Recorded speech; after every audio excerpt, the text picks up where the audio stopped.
Ya, lagi-lagi Advan bikin kejutan. Bukan cuman karena desain laptop ini yang cantik, tapi spesifikasinya yang nggak main-main kali ini. Yang ini udah pakai prosesor AMD Ryzen 7 8000 HS series. Ingat, ini prosesor yang biasanya ada di laptop gaming. Ya, jadi jelas ini prosesor kenceng. RAM-nya 16GB LPDDR5X 7500 langsung. Storage-nya setengah tera, layarnya IPS Full HD 100% sRGB dan bodinya udah pakai metal yang satu ini. Harganya ya resminya aja itu di 11 jutaan.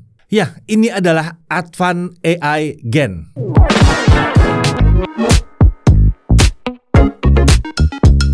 Ya, pasti banyak dari kalian yang nonton ini udah banyak gak sabar mau tahu review dari laptop yang satu ini. Udah banyak banget yang minta sejak minggu-minggu yang lalu ya.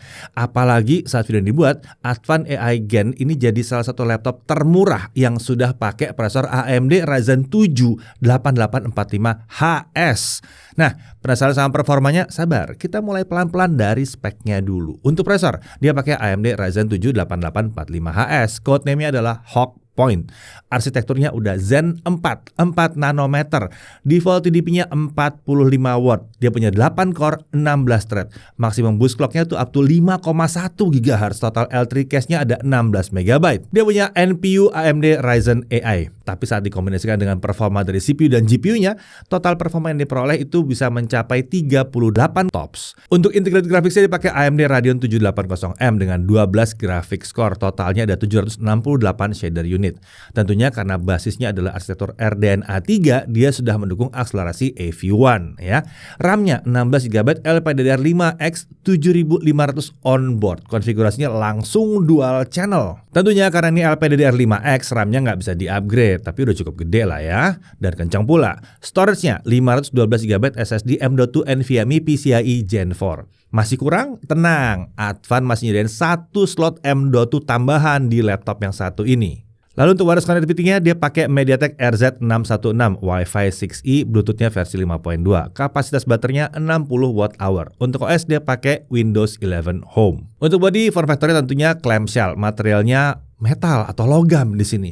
Warnanya silver metallic. Dari desainnya laptop yang satu ini mirip seperti Advan Work Plus yang pernah kita review ya. Desainnya low profile dan terkesan profesional. Tapi karena yang satu ini udah pakai bodi logam sepenuhnya ya, Advan AI Gen ini jadi terasa jauh lebih premium dibandingkan seri Work Plus. Untuk dimensinya panjang 31,4 cm, lebar 22,3 cm, dan ketebalan 1,77 cm. Bobotnya laptopnya aja di 1,39 kg, jadi lebih ringan daripada Work Plus ya. Chargernya 250 gram. Ini adalah charger yang menggunakan konektor Type-C, dan kabelnya bisa dilepas dari adapter atau dari kepala chargernya. Total bobot kalau dibawa-bawa jadi 1,64 kg. Untuk layarnya ini adalah panel IPS ukuran 14 inci, resolusinya Full HD Plus atau 1920x1200 dengan aspek rasio 16:10, refresh rate 60 Hz. Menurut Advan, color gamutnya 100% sRGB. Kalau dari pengujian kami, peak brightness-nya kami dapatkan di 271 nits. Gamut coverage-nya di 88,9% sRGB dengan gamut volume di 97,1% sRGB. Jadi ya agak mendekati lah ke 100% sRGB. Layarnya memiliki permukaan non-glare, jadi minim pantulan-pantulan bayangan yang mengganggu ya. Jadi nyaman untuk pemakaian di luar ruangan, dalam ruangan yang ada jendela-jendelanya aman ya. Engselnya juga seperti Work Plus, dia bisa dibuka hingga sudut 180 derajat. Ini membuat lagi-lagi layarnya ini aman dari kemungkinan terdorong nggak sengaja ya. Jadi nggak bakal patah kalau kedorong begitu. Dan desain Engsel ini juga memudahkan pengguna saat ingin memperlihatkan isi layar ke lawan bicara di depannya. Misalnya mau presentasi di kafe dengan meja yang kecil, mudah kalau pakai yang satu ini. Bingkai layar juga tergolong cukup tipis di sisi kanan dan kiri layarnya. Di bawah ini terdapat logo Advan dan di sisi atas itu ada kameranya. Untuk kamera sayangnya ini masih pakai yang 720p 30 fps, sedangkan mikrofonnya itu ada di samping kanan kiri kamera. Untuk kemampuan kamera dan mikrofonnya kurang lebih seperti ini. Nah, sekarang kita uji kamera dari laptop Advan AI Gen. Untuk kameranya sendiri, karena dia resolusinya masih 720p, kalian lihat gambarnya mungkin terasa kurang jelas ya, kurang tajam gitu, karena emang resolusinya yang rendah. Ya, kali ini saya sedang berada di luar ruangan untuk menguji mikrofon dari si Advan AI Gen yang satu ini. Bisa kalian lihat ya, kalau situasi di belakang saya lagi ramai akan kendaraan.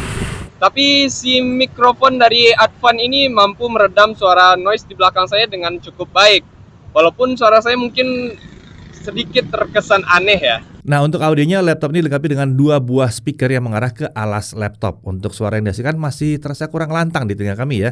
Selain itu bassnya juga agak tipis, hampir nggak berasa. Kami sarankan untuk menggunakan headset atau earphone tambahan kalau ingin menikmati konten di laptop yang satu ini. Untuk konektor di sisi kiri ada satu USB 3.2 Gen 1 Type-C yang 5 Gbps, satu HDMI, satu USB 3.2 Gen 1 yang 5 Gbps, dan satu USB 3.2 Gen 1 Type-C yang 5 Gbps.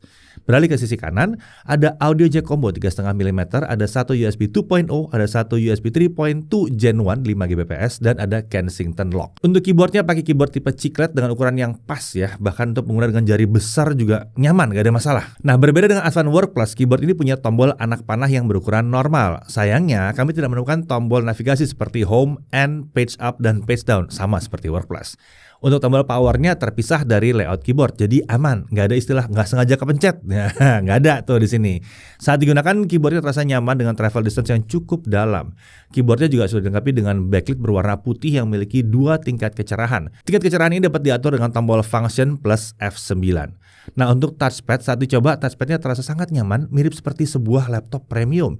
Saat melakukan klik kiri, switchnya terasa soft dan empuk, jadi nyaman banget saat diklik ya. Lucunya ini beda dengan yang kanannya. Untuk posisinya, touchpad ini terletak center to body atau sedikit melebar ke kanan dari tombol spacebar. Telapak tangan memang masih bisa masuk ke area touchpad, tapi fitur palm rejection dari touchpad ini mencegah input touchpad yang nggak sengaja dan cukup efektif ternyata di sini. Untuk sistem pendingin, dia menggunakan sistem pendingin aktif dengan 2 kipas dan 3 heat pipe. Ini sistem pendingin yang niat banget ya untuk sebuah laptop yang tipis dan ringan seperti ini.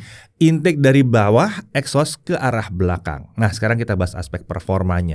Di sini ada 3 mode performa. Opsinya adalah silence, balance, dan rage. Mode performa ini dapat diubah dengan tombol function plus huruf X. Nah, sekarang kita coba konsistensi performanya. Dengan Signbench R23 kita looping selama setengah jam. Untuk skor maksimal di mode silence itu mencapai 14.736 poin. Di mode balance itu 15.871 poin. Dan di mode rage bisa mencapai 16.462 poin. Sementara untuk skor yang bisa dipertahankan di mode silence itu sekitar 14.400 sampai 14.600-an poin. Di mode balance di kisaran 15.400-an poin. Sedangkan di mode rage di kisaran 16.300-an poin. Ini skor yang sangat menarik ya, karena tidak terlihat adanya tanda-tanda atau gejala throttling di sini. Performanya kencang dan sangat stabil. Nah, untuk suhu kerja di mode rage atau mode paling kencang, suhu masih terlihat aman di kisaran 90 sampai 93 derajat Celcius. Ingat, ini mode paling kencangnya.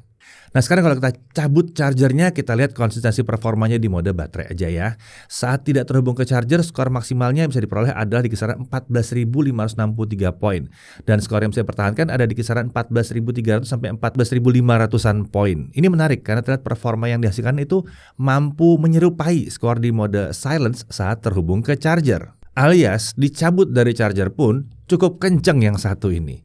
Oke, sekarang kita masuk langsung aja ke Adobe Premiere Pro CC 2024. Kita pakai video yang biasa ya, yang 4K 60 2 menit 7 detik. Kalau kita ekspor dengan software Oni selesai dalam waktu 10 menit 12 detik, sementara kalau pakai OpenCL selesai dalam waktu 4 menit 36 detik. Kalau videonya Full HD 60 fps atau Full HD 60 fps, durasi 2 menit 7 detik. Kalau pakai software Oni diekspor dalam waktu 1 menit 28 detik, dan kalau pakai OpenCL 1 menit 19 detik. Jelas terlihat di sini bahwa 1080p 60 fps tidak ada masalah. Kalau mau naik ke 4K mungkin 4K 30 masih oke lah ya. Lalu untuk suhu kerja, suhu CPU dari kisaran 57 sampai 60 derajat Celcius dan sempat naik beberapa saat hingga ke 70 derajat Celcius di akhir proses ekspor, tapi ini masih sangat-sangat aman sekali. Lanjut ke DaVinci Resolve versi 18.6, software video editing kelas profesional, tapi ini versi gratis. Kita masih pakai video yang sama untuk 4K 60 itu diekspor dalam waktu 8 menit 55 detik, sementara yang Full HD 60 fps atau Full HD 60 fps itu 2 menit 32 detik. Lagi-lagi cukup kencang di 1080p 60 fps ya. Untuk suhu kerjanya saat melakukan 4K video export, suhu CPU itu naik turun di kisaran 70 sampai 80 derajat Celcius. Ini aman banget. Biasanya nih laptop-laptop kayak beginian nih, kalau dihajar pakai DaVinci Resolve bisa naik di atas 90 derajat Celcius bahkan nyampe 100. Ini enggak. Ini aman banget suhunya. Lanjut ke 3D Mark Graphics Score ya. Untuk Firestyle kita dapat 8.905 poin, untuk Timespy kita dapat 3.074 poin. Nah, sekarang kita masuk ke gaming test. Untuk kemampuan gaming testnya kurang lebih seperti ini.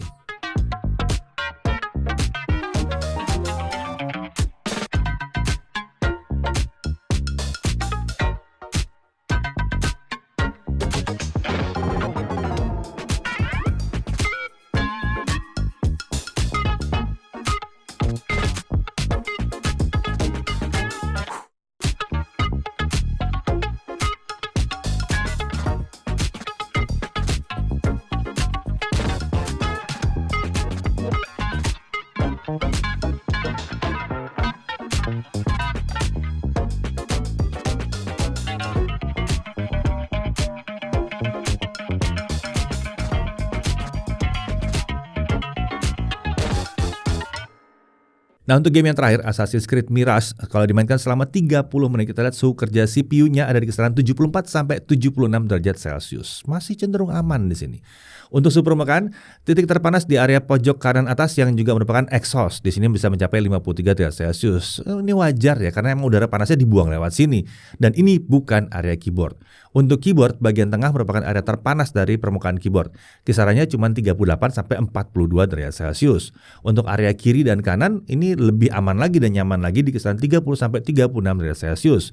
Untuk touchpad dan palm rest jelas aman, bahkan di bawah 30 derajat Celcius. Nah, sekarang kita masuk ke storage test. Dengan Crystal Disma kita peroleh bahwa kecepatan SSD-nya, kecepatan bacanya di 3546 MB per second, kecepatan tulis di 1663 MB per second. Ya, walaupun SSD dan konektornya pakai PCIe Gen 4, cukup disayangkan bahwa kecepatannya masih di bawah harapan kami. Walaupun demikian, sebetulnya kecepatan baca di 3000-an itu udah tinggi sih.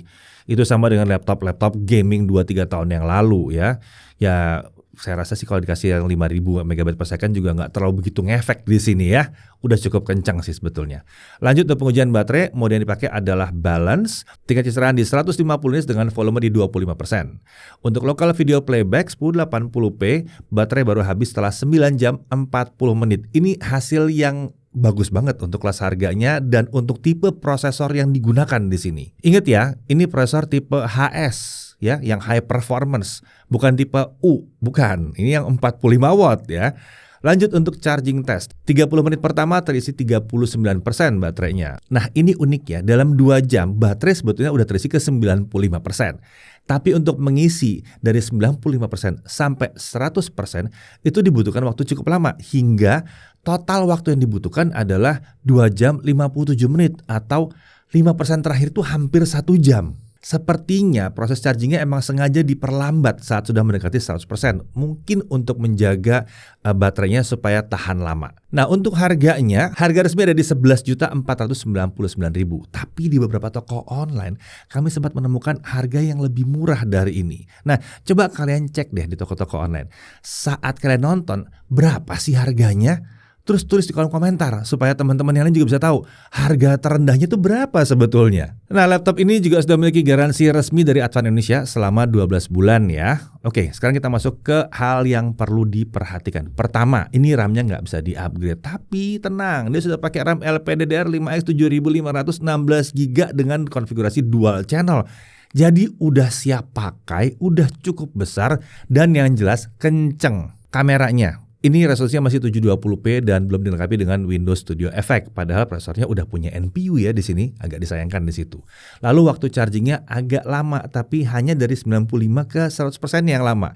Jadi kalau kalian mau cabut di 95, ya udah cabut aja di 95. Udah cukup banyak kok itu isinya. Kemudian garansinya ini baru dapat yang 1 tahun. Dari sisi menariknya, dia pakai prosesor AMD Ryzen 7 8845HS yang super kencang. Performanya kelas laptop gaming. Punya 8 core, 16 thread. Nyaman banget buat multitasking. Mau edit video di 1080p mau sampai 60 fps kencang nggak ada masalah. Kalau pakai Premiere bahkan mungkin di 4K 30 masih oke ya untuk exportingnya. Dan karena prosesor ini punya NPU, laptop ini mampu mengerjakan berbagai workload AI yang memang sudah didukung oleh Ryzen AI. Integrated graphics-nya juga kenceng. Main e-sport lancar. Mau main game AAA ada yang masih bisa di sini. Mantap. Suhu kerjanya tergolong rendah dan sudah dilengkapi dengan mode performa juga di sininya. Lalu dia masih menyediakan slot M.2 SSD tambahan, jadi bisa pasang 2 di sini. Layarnya meski nggak nyampe 100% sRGB, tapi sudah sangat mendekati ke 100% sRGB. Layar IPS yang cukup oke nih. Konektornya lengkap dan melimpah. Wi-Fi-nya udah 6E, cukup future proof. Nah, pertanyaannya, laptop ini untuk siapa? Pertama, untuk pelajar dan mahasiswa selama emang tidak membutuhkan kemampuan discrete grafis yang luar biasa kencang, yang satu ini udah cocok banget. Prosesornya kencang, nyaman buat multitasking. Untuk kerja kantoran, lagi-lagi udah oke banget selama pekerjaannya emang cocok dengan laptop ini. Biasanya mau ngerjain multiple tab, terus aplikasi dibuka banyak banget. Ada Excel, Word, PowerPoint dalam jumlah banyak. Aman, nggak ada masalah. Kenceng untuk multitasking ya. Dan mau dipakai buat main game tipis-tipis, ini bisa banget. Sampai beberapa game AAA pun masih bisa dimainkan di sini. Buat edit video, ini lancar. Di 1080p sampai 60 fps lancar. Tergantung softwarenya, mungkin dia bisa nyampe 4K 30 dengan nyaman juga. Atau mau dipakai buat coding, gak ada masalah kalau emang speknya cocok dengan software yang kalian gunakan. Ya, laptop satu ini jadi menarik banget ya karena melihat perbandingan harga dan performa yang ditawarkan, Advan AI Gen ini jadi sangat layak untuk dipertimbangkan. Apalagi kalau kalian bisa dapat harga yang lebih murah lagi di marketplace online favorit kalian. Saya Deddy Irfan, Jakarta TV TV.